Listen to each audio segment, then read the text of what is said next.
3M, c'est une grille de lecture, une manière d'appréhender le monde, une exploration, comme si vous mettiez des lunettes qui vont vous permettre de regarder le monde autour de vous, peut-être de manière différente de ce que vous l'avez fait jusque maintenant. Et c'est dans ce voyage que j'ai envie de vous emmener. We got love that we'll never need to hide.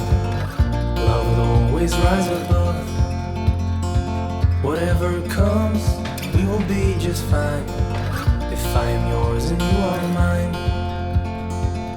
Take my hand and let's fly away to another galaxy. Hold me close, I want to feel your love. Together we are free. Just be with me. Just be with me. Just Le premier M de la trilogie, c'est les médias. Alors, qu'est-ce que j'entends par les médias? Parce que c'est un mot qu'on entend beaucoup, donc je pense que ça vaut la peine de redonner une définition. Alors on va dire que la définition de base, ça serait un émetteur, un récepteur, un message. Ça, c'est ce que j'ai appris dans mes études de communication, qui m'a ceci dit servi, mais... Et aussi un médium au travers duquel on va transmettre ce message. Ça, c'est la base. Après, je dirais que si on descend un petit peu plus loin dans les précisions, il y a les médias mainstream, donc la radio, la télévision, les journaux, ce qui longtemps a été les seuls et uniques médias. Et puis il y a les médias alternatifs, que je vais mettre entre guillemets parce que je trouve qu'au jour d'aujourd'hui ils sont moins alternatifs, qui vont être les podcasts, les chaînes YouTube, les blogs, en tout cas des médias qui ne dépendent pas, on va dire, d'organes de presse. Alors dans ces médias, et puisque fatalement je les lie au monde de l'invisible, et en tout cas pour moi une vibration qui va se jouer à différents niveaux. Il y a la vibration de chaque média, donc il va être, là je mélange aussi bien, je combine aussi bien les médias mainstream que les médias alternatifs. Et puis il va y avoir ce que j'appelle moi la vibration des médias, donc c'est une énergie, on va dire une vibration globale qui est la somme de tous ces médias individuels. Alors, dans cette vibration des médias, pour moi, il y a aussi deux axes. Il y a vraiment l'émission, donc c'est qu'est-ce que ce média émet, qu'est-ce qu'il envoie dans le monde, quelle est l'énergie qu'il dégage, aussi bien au travers de son message qu'au travers de l'intention de la personne ou de là ou les personnes qui l'ont créé. Et l'autre côté, mais les deux sont intrinsèquement liés, ça pourrait presque être deux facettes d'une même médaille, c'est l'influence. Quand je parle d'influence, c'est-à-dire l'influence que vont avoir les médias sur nous, sur notre vie, parfois de manière consciente, parfois pratiquement à l'insu de notre plein gré. Et au milieu de tout ça, je vous parlais d'émission, de ce que émettaient les médias, si on repart sur cette logique d'émetteur, de récepteur dans la communication. Dans cette émission, quelque part, cette vibration, elle est constituée des pensées, des croyances, des intentions, des actions des personnes qui ont créé ces médias, mais aussi des personnes qui les consomment.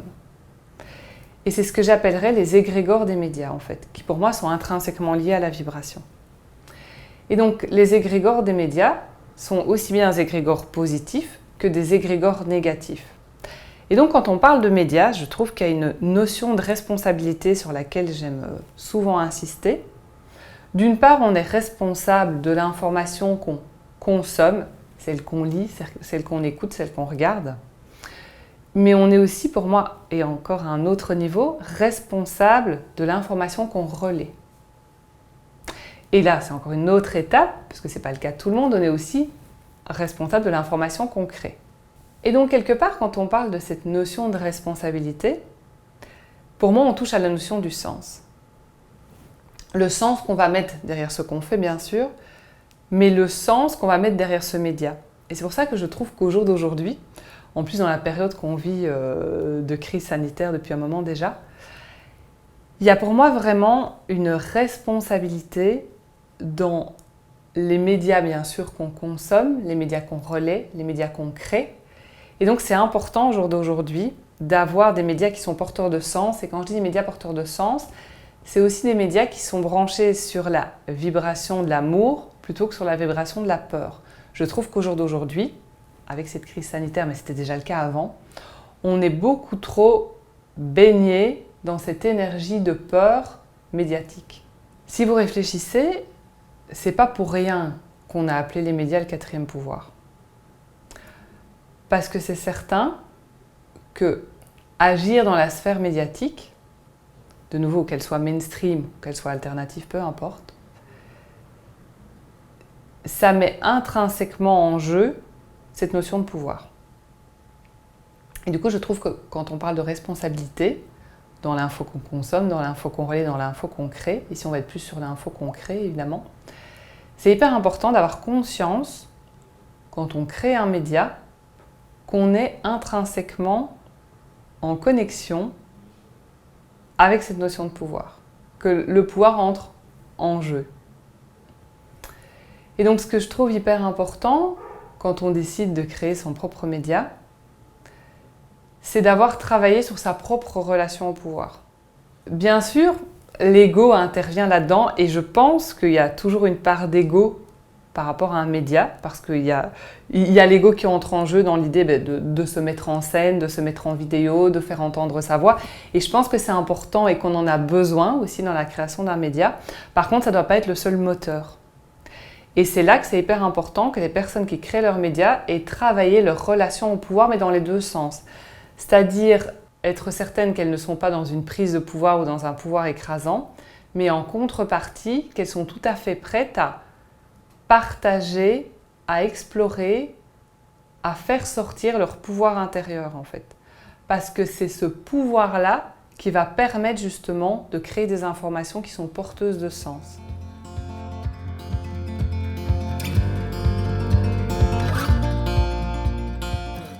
Dans ces 3 M, dans ces 3 piliers, il y a bien évidemment le média, mais aussi le monde des affaires. Et c'est pas anodin que je les ai rassemblés dans ces 3 M. Parce que autant je pense que les médias sont un vecteur de changement et un vecteur de création du nouveau monde, mais pour moi les entreprises le sont tout autant. Et on gagne quelque part en puissance quand on rassemble, quand on réunit ces 2 M. Alors comment? Parce que peut-être qu'en tant que chef d'entreprise, l'entrepreneur vous dire oui mais moi je ne vais pas créer un journal. Ce qui est vrai dans l'absolu, pourquoi pas, mais ce qui est potentiellement vrai. Par contre, si on prend le média sous la forme de créer une information qui a du sens, je trouve tout à fait que les entrepreneurs et les entreprises ont un rôle à jouer là-dedans en allant porter des messages, corporate ou non corporate, peu importe, qui vont justement alimenter cette vibration des médias, alimenter ces égrégores des médias de manière positive et créer une information qui a du sens et qui va contribuer au changement de paradigme dans lequel nous sommes et à la création de ce nouveau monde qui est déjà en marche en fait. Pourquoi est-ce que je pense qu'il est important de réunir les médias et le monde des affaires? C'est parce que pour moi, on est vraiment au cœur de 2 réacteurs. Dans la situation qu'on vit depuis 1 an, mais qui n'est quelque part que la résultante de changements et de situations qui se sont accumulées sur des dizaines et des dizaines d'années,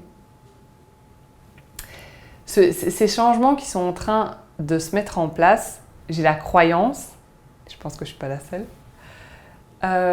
que les entreprises et les entrepreneurs ont un rôle clé à jouer dans ces changements de société. Et donc, comme les médias pour moi ont aussi cette possibilité, cette force de frappe, et j'utilise exprès cette force de frappe qui est, on va dire, un vocabulaire plutôt yang et plutôt, on va dire, assez pushy, parce qu'on est vraiment là. Il y a des changements qui ont besoin de prendre forme au sein de notre monde et ils ne vont pas se faire, et je vais faire exprès l'analogie, en restant assis à regarder la télé. Et donc, ce que je veux dire par là, c'est qu'en réunissant les médias et le monde des affaires, c'est vraiment une possibilité de créer ce nouveau monde avec des entreprises qui se réinventent, mais aussi des médias qui se réinventent. Parce que ça soit, et je vois énormément de parallèles entre les deux, c'est pour ça que je les ai rassemblés aussi au sein de ces 3 M, c'est parce que quelque part, Ils ont tous les deux autant de potentiel de changement et de potentiel, oui, et de puissance qui pour moi se décuplent quand ils sont rassemblés. Et le ciment qui va venir lier tout ça, c'est le troisième M, c'est le monde de l'invisible en fait, qui va être le guide pour justement une action juste et une information porteuse de sens. Et cet invisible, vous vous posez peut-être la question de comment est-ce qu'on y va ? Ben, je vous invite à me suivre.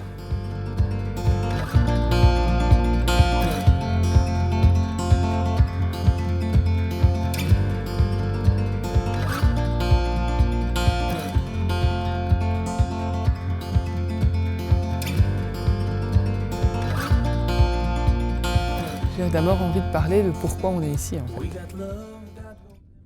Et pourquoi ce lieu m'inspire l'invisible. Ben, je ne sais pas, quand je regarde cette route-là, ou plutôt même tout ce chemin qui s'étend là derrière moi, on va y retrouver des endroits où se cacher, des renfoncements. Et pour moi, l'invisible, c'est ça en fait. C'est un chemin sur lequel on marche, sur lequel on roule, peu importe. Et ce que j'aime dans ce chemin, c'est qu'il est un peu sinueux. C'est pas quelque chose de rectiligne, mais en même temps, il n'est pas hyper compliqué. Et je pense que c'est ça en fait. Je pense que cette relation avec le monde de l'invisible, si on s'autorise à s'ouvrir, si on s'autorise à la connecter, c'est pas si compliqué que ça. Parce qu'en fait, tout est là.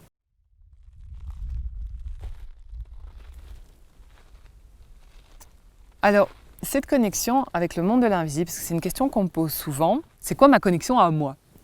Et en fait, ben voilà, je crois à quelque chose de plus grand que nous. Je ne l'appelle pas Dieu parce que je ne crois pas en Dieu et je ne crois pas en quelque chose de personnifié. Par contre, je crois en effet qu'il y a quelque chose de plus grand que nous. Alors moi, je vais appeler ça plutôt l'énergie, l'univers. C'est un mot qui me plaît beaucoup. Et tout ce champ d'information qui est constitué, je raisonne aussi très très fort sur tout ce qui est transgénérationnel, mémoire de vie antérieure. Donc voilà, je pense pas qu'on ait qu'une seule vie. Et je pense du coup que on est chargé de tout ça, mais aussi l'univers, pour reprendre ce mot que j'utilisais, est chargé de tout le transgénérationnel, de tout ce qui s'est passé. C'est comme si quelque part on portait en nous toute l'histoire du monde. Et donc fatalement, à partir du moment où on porte en nous toute l'histoire du monde, ben, on a accès à des informations qui ne sont peut-être pas de ce temps-ci ou de cet espace-ci. Alors comment est-ce qu'on va entrer en connexion avec ce champ-là ? Ben, pour moi, la porte d'entrée de l'invisible, c'est indéniablement l'intuition. Quelles sont les manifestations ? Comment mon intuition va se manifester à moi ? Alors ça peut être des manifestations physiques, ça peut être des frissons, ça peut être des sensations, une espèce de courant électrique aussi qui va passer dans le corps. Moi ça fonctionne aussi pas mal avec les images et les sons. Et je dirais que le plus important là-dedans, c'est aussi de s'autoriser à l'écouter. Je parlais tout à l'heure du chemin en parlant de l'endroit ici où on se trouve à La Réunion sur la plaine des Sables, que le chemin vers l'invisible est un peu sinueux mais n'est pas foncièrement compliqué. Je pense que justement ce qui est sinueux, c'est de s'autoriser à l'écouter. Et quelque part, le monde de l'invisible, il est là, c'est comment je m'autorise à m'ouvrir à lui et à capter les messages qu'il a à me transmettre. Oui, c'est ça, cette connexion à plus grand que moi qui va me permettre d'une part d'aller puiser vers le haut pour pouvoir après le repasser, je dirais, dans le monde et dans la matière. Au fond, à quoi sert l'invisible si quelque part on ne le met pas au service de sa vie et des autres ? Alors le lien avec le business, pour moi il est assez clair, mais je pense que c'est important quand même de le préciser, c'est que de la même manière, si vous acceptez, si vous entrez en connexion avec ce monde de l'invisible, ça devient pour moi un acteur incontournable, un partenaire, un collaborateur de votre business qui va vous permettre d'une part de poser des choix, de choisir vers quel projet vous allez ou pas, vers quelle collaboration vous allez ou pas. Et donc comment est-ce qu'on s'autorise, parce que de nouveau je reviens à cette histoire de s'autoriser, comment est-ce qu'on s'autorise à écouter ça et à le mettre au service de son business. And at night we'll be the stars. We can go any place that we want to. I don't care if that's too far. Take my hand and let's fly away to another galaxy. J'avais envie de vous apporter ici une illustration de cette route sinueuse, mais pas si compliquée que ça, qui représentait le monde de l'invisible. Pour ça, j'avais envie de vous partager mon expérience de création du Sommet des entrepreneurs du sensible, donc la première édition qui a eu lieu en 2020. Alors, j'ai presque eu l'impression que c'était un processus qui s'était fait au travers de moi et au-delà de moi.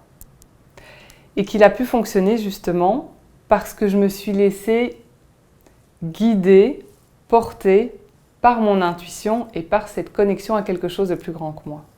Alors, je peux vous donner un exemple très très concret qui me revient quand j'étais en plein milieu de ce processus créatif. J'aime beaucoup danser et un matin j'étais en train de danser sur une chanson que j'aime beaucoup. Et j'ai vraiment eu là comme si toutes les pièces du puzzle se mettaient en place. Et c'est ça quand je vous dis que pour moi c'est ça le monde du sensible, c'est ça le monde de l'invisible et comment est-ce qu'il peut faire son œuvre à travers vous. C'est aussi parce que vous avez posé une série d'actions, une série d'intentions et qu'à un moment, tout s'aligne pour que vous puissiez le concrétiser et le passer dans la matière. Alors ces entrepreneurs du sensible et ce sommet plus précisément, cette première édition 2020, c'est un média qui accompagne les entrepreneurs et les entreprises à faire du business autrement avec un supplément d'âme. Donc là, je pense que vous pouvez aisément identifier les 3 M. Et qu'est-ce qu'un entrepreneur du sensible? C'est pour moi un entrepreneur qui justement est connecté à ce monde de l'invisible, qui jongle entre l'intellect, les émotions, les ressentis, parce qu'en fait c'est aussi hyper important, le mental entre en ligne de compte malgré tout, ça reste la gestion d'un business. C'est pour moi un entrepreneur ou un chef d'entreprise qui a soigné sa relation à l'argent pour pas que ça soit l'objectif ultime de son entreprise, mais que ça soit un moyen pour honorer le monde, honorer sa contribution et se faire plaisir aussi à lui. C'est aussi pour moi un entrepreneur du sensible, quelqu'un qui a réfléchi sur son leadership et qui est sur un leadership qui est pour moi un subtil équilibre entre la polarité yin et la polarité yang. C'est aussi quelqu'un qui est conscient qu'il sert quelque chose, il œuvre pour quelque chose de plus grand que lui, au-delà de son entreprise, au-delà de la subsistance ou du développement de son entreprise. C'est aussi un entrepreneur qui va apprendre à gérer ses émotions et qui va être OK sur le fait que ses émotions fassent partie de son business. Et finalement, un entrepreneur du sensible, c'est quelqu'un qui comprend qu'il fait partie d'un grand tout, d'une démarche holistique, et qui a conscience que ses actions, individuelles mais aussi celles de son entreprise, ont des répercussions sur la Terre et sur l'humanité. Just be with me, just be with me.